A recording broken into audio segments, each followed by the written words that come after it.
Hello everyone.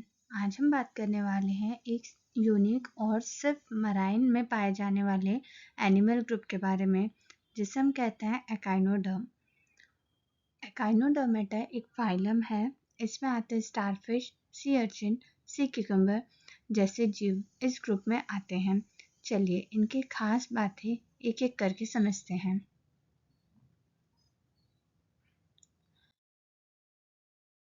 की features of echinodermata.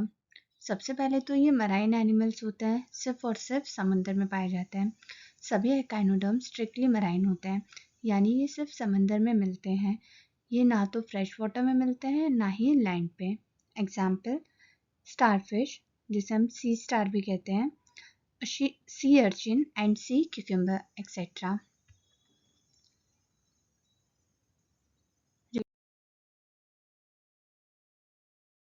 Radial symmetry in adults and bilateral symmetry in larva.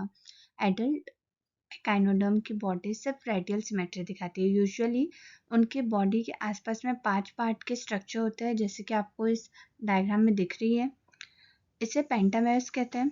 लेकिन उनके larva stage में bilateral symmetry होती है, यानी बॉडी लेफ्ट और राइट इक्वल होती है। अगर इसको हम कट भी करें तो लेफ्ट साइड भी इक्वल रहेगी और राइट साइड भी इक्वल रहेगी।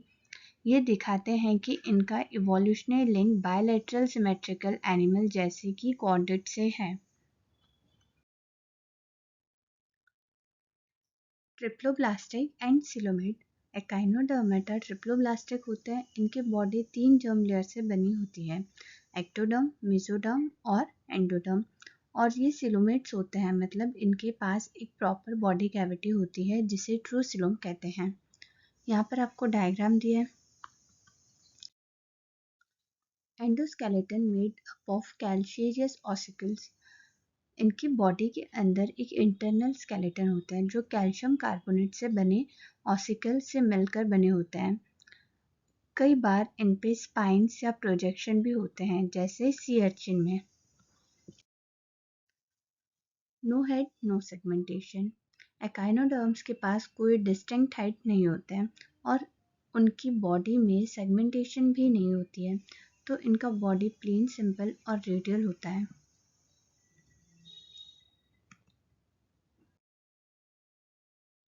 वाटर वेस्कुलर सिस्टम एक यूनिक फीचर्स होता है इनमें। एकाइनोडर्म्स में एक स्पेशल हाइड्रोलिक सिस्टम होता है जिसे वाटर वेस्कुलर सिस्टम कहते हैं। ये मूवमेंट, रेस्पिरेशन और फीडिंग के लिए यूज होता है। इस स्ट्रक्चर के अलग अलग पार्ट भी होते हैं। Parts of water vascular system are madreporite, sieve like whole जहाँ से पानी अंदर जाता है। उसके बाद में आता है स्टोन कैनाल। मेट्रोपोराइट को रिंग कैनाल से जोड़ता है। फिर रिंग कैनाल माउथ के अराउंड सर्कुलर कैनाल होती है। रेडियल कैनाल हर आर्म्स में जाते हैं स्टारफिश में। लेटरल कैनाल रेडियल कैनाल से ट्यूब फिट तक जाते हैं, और ट्यूब फिट, जिसे हम पोडिया कहते हैं, मीन्स फीट, मूवमेंट और सरफेस पे चिपकने के लिए ये रहते हैं। यहाँ पर आपको दिखाया गया है वाटर वेस्कुलर सिस्टम, उसके पार्ट्स।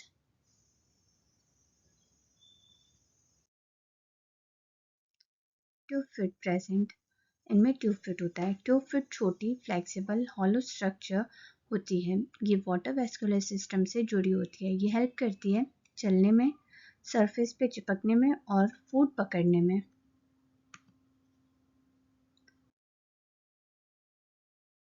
No excretory system. इनमें स्पेशलाइज एक्सक्रीटरी ऑर्गन नहीं होते।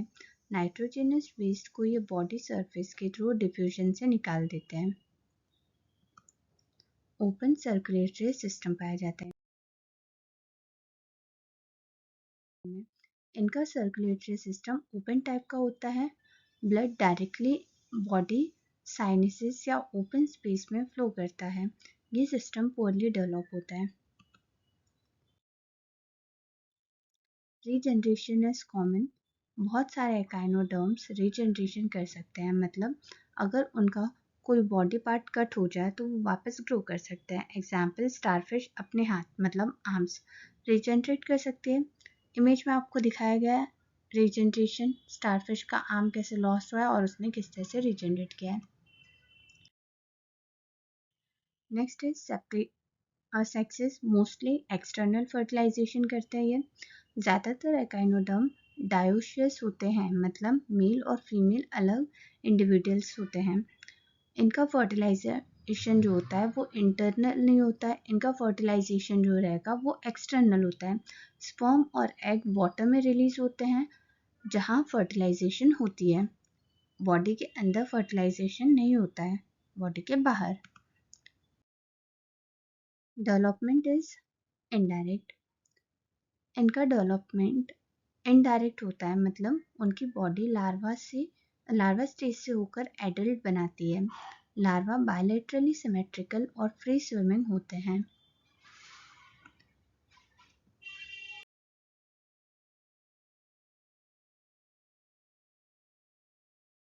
तो उसको एक बार शॉर्ट में रिकॉल कर लेते हैं। सिमेट्री बायलेटरल लार्वा स्टेज में होती है और रेडियल जो होती है वो एडल्ट्स में होती है। जर्म लेयर इनका ट्रिप्लोब्लास्टिक होता है, मतलब एक्टोडर्म, मेसोडर्म, एंडोडर्म तीनों जर्म लेयर प्रेजेंट होती है। इनका सिलोम जो होता है ट्रू सिलोम होता है, जिसे यूसिलोमेट कहा जाता है, और वो फॉर्म होता है एंट्रोसिलर से। बॉडी कैविटी स्पेशियस रहती है, जो कि फ्लूइड से भरी होती है, और ये हेल्प करती है सर्कुलेशन और रेस्पिरेशन में। लेवल ऑफ ऑर्गेनाइजेशन जो होता है ऑर्गन सिस्टम लेवल ऑर्गेनाइजेशन रहता है। सेफेलाइजेशन एब्सेंट रहता है। नो डिस्टिंक्ट हेड और ब्रेन, कोई भी ब्रेन और हेड जो होता है वो डिस्टिंक्ट नहीं रहते हैं। स्केलेटन इंटरनल एंडोस्केलेटन रहता है, जो कि कैल्शियस ऑसिकल से बना होता है। बॉडी सरफेस जो होती है वो स्पाइनी होती है और रफ होती है प्रोजेक्शन के साथ में। स्पाइंस, ट्यूबिकल्स एंड पेडिसिलरी रहते हैं। लोकोमोशन जो होता है इनमें वो फिट के थ्रू होता है, ट्यूब फिट के, जो कि ट्यूब फिट मतलब कि पोडिया रहता है, fit part of water vascular system. ये जो ट्यूब फिट है ये वाटर वेस्कुलर सिस्टम का एक पार्ट होता है।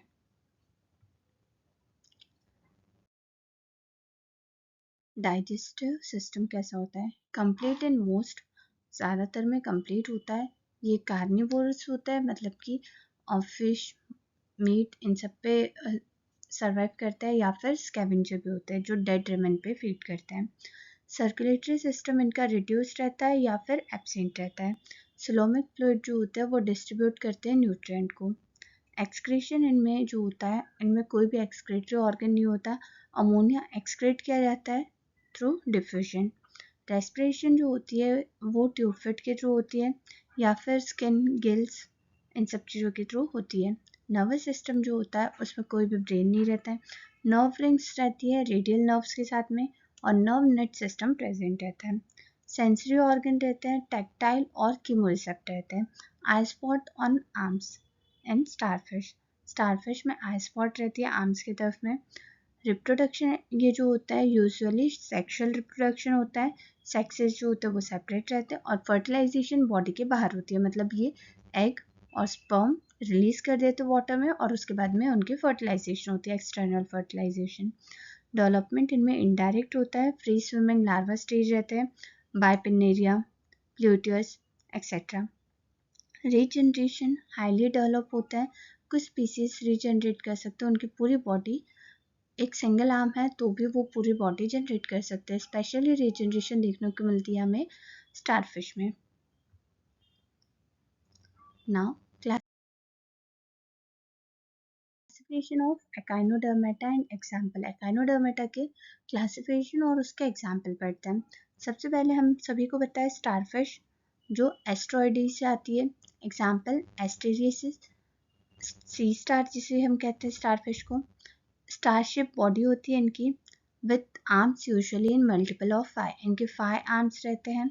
माउथ जो होती है लोअर साइड में होती है, और ट्यूब फिट जो होती है वो हेल्प करते हैं इनको फीडिंग के लिए या फिर मूवमेंट के लिए। उसके बाद में आता है ओफिड्यूरेई, ब्रिटल स्टार जिसे हम कहते हैं। यहाँ पे एक आपको इमेज दी है। Brittle star is also known as serpent star. ये एबोरल टॉप व्यू दिया है यहाँ पे। एग्जाम्पल ओफ्यूरा, ये लॉन्ग होते हैं, स्लेंडर शेप में होता है, फ्लेक्सिबल आर्म रहता है, और ये डिस्टिंक्टली स्प्रेड रहते हैं। सेंट्रल डिस्क इनमें प्रेजेंट रहती है। एक सेंट्रल प्लेट रहती है जिसके थ्रू ये पूरी जगह पे कनेक्टेड रहता है। More mobile and faster than starfish, ये बहुत ही जल्दी मूव कर सकता है खुद को और स्टारफिश से फास्टर होता है। Echinoidea, sea urchin and sand dollars. Example, echinus, body जो होती है ये ग्लोबुलर रहती है और डिस्क शेप की रहती है। कोई भी आर्म्स जो होते हैं नहीं रहते इनमें, but covered with movable spines, और इनमें जो स्पाइंस रहती है वो मूव कर सकती है, इसकी वजह से ये एक जगह से दूसरी जगह तक मूव कर पाते हैं। होलोथ्योराइडे, सी क्यूकम्बर आते हैं इसमें। एग्जाम्पल, होलोथ्यूरिया, सिलेंड्रिकल बॉडी होती है, लेदरी स्किन रहती है और टेंटेकल्स प्रेजेंट रहते हैं माउथ के अराउंड में।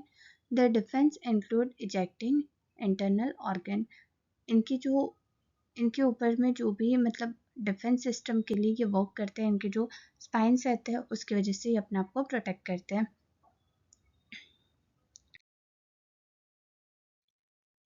क्राइनोडी, feather stars and sea lilies. Example, antedon होता है, यहाँ पे आपको इमेज दिया एंटीडॉन की।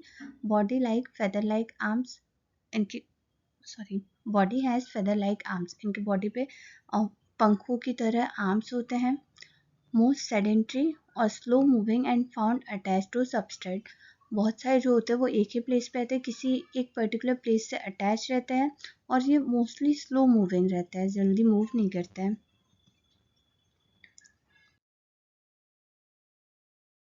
Example of echinoderms by classes. Here is the full examples: class, common name, and example.